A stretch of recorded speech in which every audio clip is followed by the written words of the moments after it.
Damai sejahtera dari Allah Bapa yang melampaui segala akal dan pikiran, kiranya memelihara hati dan pikiranmu di dalam Kristus Yesus Tuhan kita. Amin. Bapak, Ibu, saudaraku yang dikasihi oleh Tuhan kita Yesus Kristus, firman Tuhan yang akan kita dengarkan pada minggu ini dikutip dari kitab Surat Paulus kepada Filemon atau Filemon pasal 1 ayat ke-8 sampai ayatnya yang ke-17. Saya akan bacakan bagi kita demikian firman Tuhan. Permintaan Paulus kepada Filemon mengenai Onesimus. Karena itu, sekalipun di dalam Kristus aku mempunyai kebebasan penuh untuk memerintahkan kepadamu apa yang harus engkau lakukan, tetapi mengingat kasihmu itu, lebih baik aku memintanya daripadamu. Aku, Paulus, yang sudah menjadi tua, lagi pula sekarang dipenjarakan karena Kristus Yesus, mengajukan permintaan kepadamu mengenai anakku yang kudapat selagi aku dalam penjara, yakni Onesimus. Dahulu memang dia tidak berguna bagimu, tetapi sekarang sangat berguna, baik bagimu maupun bagiku. Dia kusuruh kembali kepadamu. Dia yaitu buah hatiku. Sebenarnya aku mau menahan dia di sini sebagai gantimu untuk melayani aku selama aku dipenjarakan karena Injil. Tetapi tanpa persetujuanmu, aku tidak mau berbuat sesuatu supaya yang baik itu jangan engkau lakukan seolah-olah dengan paksa, melainkan dengan sukarela. Sebab mungkin karena itulah dia dipisahkan sejenak daripadamu, supaya engkau dapat menerimanya untuk selama-lamanya, bukan lagi sebagai hamba, melainkan lebih daripada hamba, yaitu sebagai saudara yang kekasih. Bagiku sudah demikian, apalagi bagimu, baik secara manusia maupun di dalam Tuhan. Kalau engkau menganggap aku temanmu seiman, terimalah dia seperti aku sendiri. Amin. Demikian firman Tuhan. Bapak, Ibu, saudaraku, jemaat yang dikasihi Tuhan, jika ada seorang pejabat atau katakanlah orang penting atau orang yang berpengaruh yang dikenal banyak orang, dan orang tersebut masih memiliki ikatan keluarga dengan kita, tentu kita akan merasakan kebanggaan tersendiri. Bahkan kebanyakan orang biasanya akan dengan bangga mengatakan kepada orang lain bahwa dirinya masih memiliki hubungan kekeluargaan yang dekat dengan pejabat atau orang penting atau orang yang berpengaruh tersebut. Hal tersebut adalah sesuatu hal yang sangat manusiawi dan lumrah terjadi dalam kehidupan banyak orang. Nah, akan tetapi, apakah kebanggaan itu juga kita rasakan ketika kita mengetahui bahwa kita adalah bagian dari keluarga Allah di tengah keberadaan kita sebagai orang percaya? Nah, inilah yang akan kita lihat dari perikop minggu ini dengan dasar tema hidup sebagai keluarga Allah. Bapak, Ibu, saudaraku, sebagai anggota keluarga Allah, sudah seharusnya kita berbangga hati. Bahkan kebanggaan itu seharusnya melebihi kebanggaan daripada ketika kita dikenal sebagai keluarga dekat dari seorang pejabat atau orang berpengaruh yang dikenal banyak orang. Ada beberapa alasan kenapa kita harus bangga disebut sebagai bagian dari anggota keluarga Allah? Yang pertama, kita boleh berbangga hati sebagai bagian dari anggota keluarga Allah karena sesungguhnya kita memiliki Allah Bapa yang sangat hebat. Kita layak berbangga hati karena Alkitab bersaksi bahwa Allah adalah Bapa yang sungguh hebat dan tiada satu pun tandingannya di dunia ini. Kehebatan Allah sungguh sangat jauh melebihi kehebatan para pejabat ataupun orang yang paling berpengaruh sekalipun di dunia ini. Nah, itu sebabnya kalau kita merasa bangga memiliki keluarga yang berpangkat atau orang penting di dunia ini, seharusnya hal itu tidak melebihi kebanggaan kita sebagai bagian dari keluarga Allah. Nah, alasan yang kedua, kenapa kita harus bersyukur dan bangga menjadi bagian dari keluarga Allah? Karena kita adalah anak Allah atau bagian dari keluarga Allah. Nah, tentu kita akan menjadi ahli waris dari apa yang telah Allah sediakan bagi anak-anaknya. Bapak Ibu, sekalipun kita bangga memiliki keluarga orang penting dan berpengaruh, namun tetap saja itu hanya sebatas kebanggaan. Apa yang dimiliki oleh kerabat kita tersebut belum tentu menjadi milik kita. Namun ketika kita disebut sebagai bagian dari keluarga Allah, maka kita akan disebut sebagai ahli waris Allah.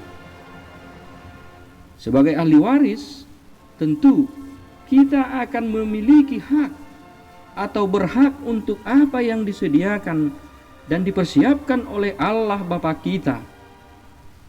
Kita berhak menerima janji Allah, dan kita harus aminkan bahwa janji Allah itu adalah janji yang murni, janji yang teguh, yang dapat diandalkan, dipercaya, karena Tuhan selalu menepati janjinya. Alasan yang ketiga kenapa kita harus bangga menjadi bagian dari keluarga Allah. Dengan menjadi bagian dari keluarga Allah, tentu kita akan memiliki banyak saudara. Nah, Bapak Ibu yang dikasihi Tuhan, setiap orang yang percaya kepada Yesus Kristus tentu akan disebut sebagai anggota keluarga Allah, sebagai satu kelompok orang-orang yang percaya kepada Tuhan Yesus. Maka kita otomatis menjadi satu keluarga di dalam Tuhan, yaitu keluarga kerajaan Allah. Tidak seperti hubungan kekeluargaan di dunia ini yang terbatas oleh ikatan darah, marga, kesukuan, dan lain sebagainya. Nah, ketika kita percaya kepada Yesus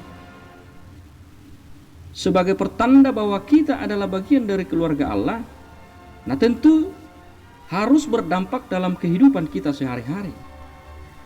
Dengan kata lain Bapak Ibu, ada yang harus kita lakukan untuk merespon status kita sebagai bagian dari keluarga Allah.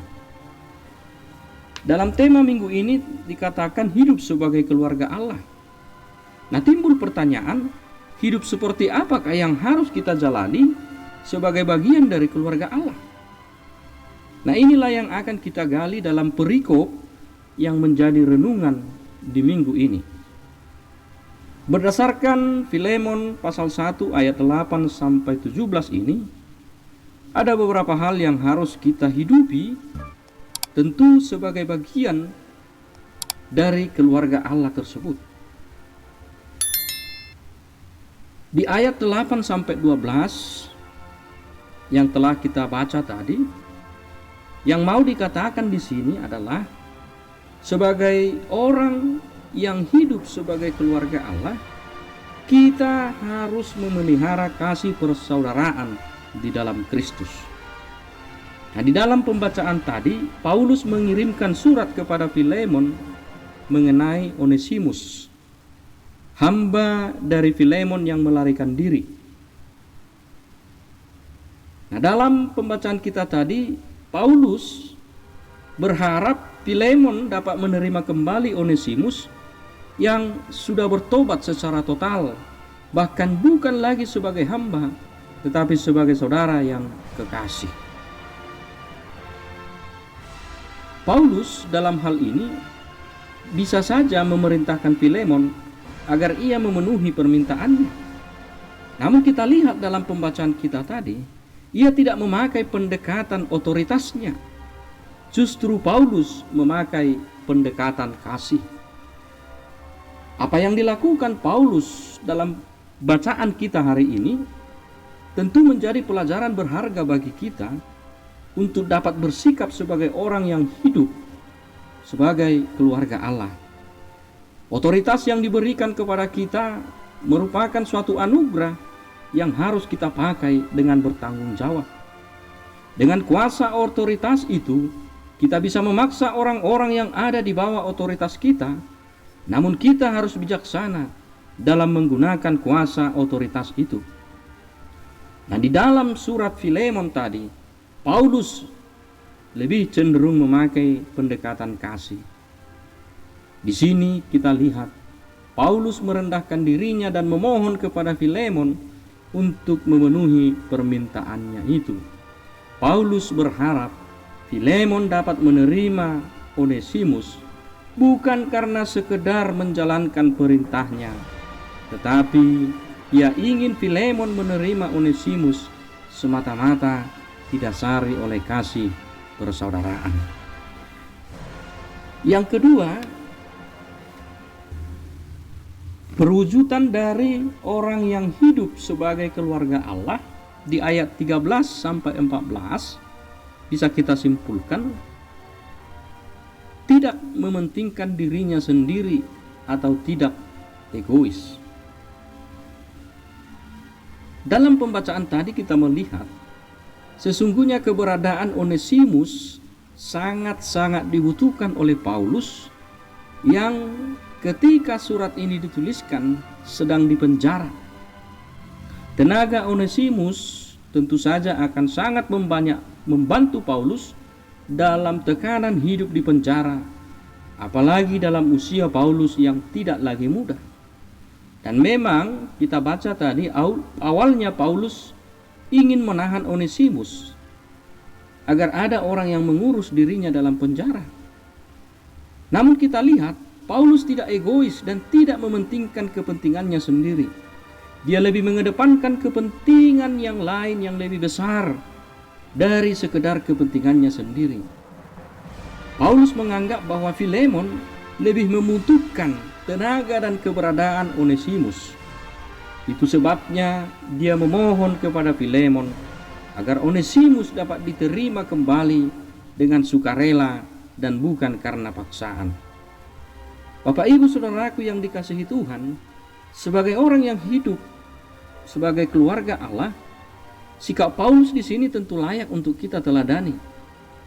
Sikap yang mengedepankan kepentingan orang lain dengan mengorbankan kepentingan diri sendiri, itulah yang harus kita lakukan. Walaupun secara manusiawi itu sangat sulit untuk kita lakukan, namun sebagai orang yang hidup sebagai keluarga Allah, di sini kita diingatkan untuk tidak hanya melihat dan mementingkan kepentingan kita, tetapi mau belajar untuk dapat melihat dan memahami serta mengerti akan kepentingan orang lain juga. Yang ketiga, hidup sebagai keluarga Allah itu ditandai dengan sikap kasih yang mengampuni. Bisa kita baca dalam ayat 15 sampai 17 perikop kita. Nah, di dalam suratnya kepada Filemon ini Paulus juga mengatakan bahwa ini adalah rencana Tuhan untuk memisahkan sementara agar Onesimus dapat lebih berguna bagi Filemon ketimbang dulu. Itu kita baca tadi dalam ayat 15. Dan andai kata pun Filemon mau menerima kembali Onesimus, Paulus ingin agar Filemon tidak lagi menganggap Onesimus sebagai hamba, tetapi sebagai saudara kekasih di dalam Tuhan. Bapak Ibu Saudara, permohonan Paulus ini secara manusiawi tentu sangat berat bagi Filemon. Menerima sebagai hamba saja mungkin dia sudah berpikir ribuan kali. Tapi Tapi sekarang justru ia diminta untuk menerima Onesimus sebagai saudara. Mengingat perlakuan Onesimus yang melarikan diri, tentu sulit baginya untuk menerima dia kembali. Namun justru disinilah tercermin dengan jelas makna kasih dalam arti yang sebenarnya. Melupakan dan memaafkan perlakuan yang tidak baik dari orang lain bukan perkara mudah. Akan tetapi, Paulus hendak menegaskan bahwa setiap orang yang percaya, yang hidup sebagai bagian dari keluarga Allah, harus bercermin kepada kasih Allah yang maha mengampuni dan menerima itu. Itu artinya, setiap orang yang hidup sebagai keluarga Allah, dia harus mau belajar untuk dapat mengampuni dengan kasih, dan bukan karena keterpaksaan atau dorongan orang lain. Saudaraku yang kekasih di dalam Kristus Yesus, kita tahu bersama dan kita aminkan bersama bahwa Allah adalah kasih. Tentu sifat Allah inilah yang harus ditumbuh kembangkan dalam totalitas di dalam relasi hidup sebagai keluarga Allah.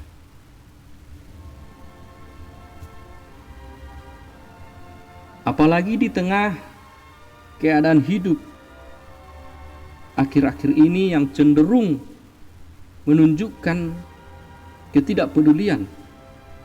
Kasih kebanyakan orang semakin dingin. Kasih semakin pudar dan semakin menurun kualitasnya.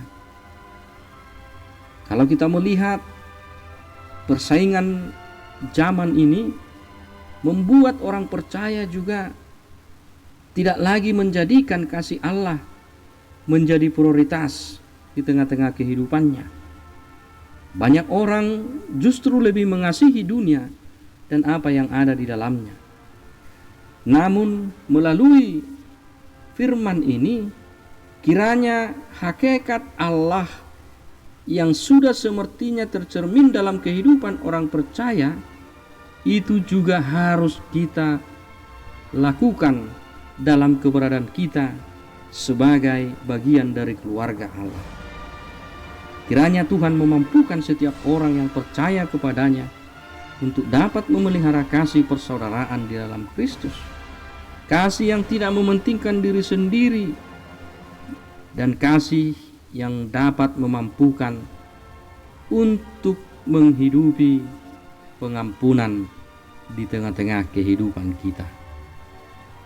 Kiranya Allah bersama-sama dengan kita, memberi kekuatan bagi kita, sehingga kehidupan yang kita jalani adalah kehidupan yang hidup sebagai keluarga Allah.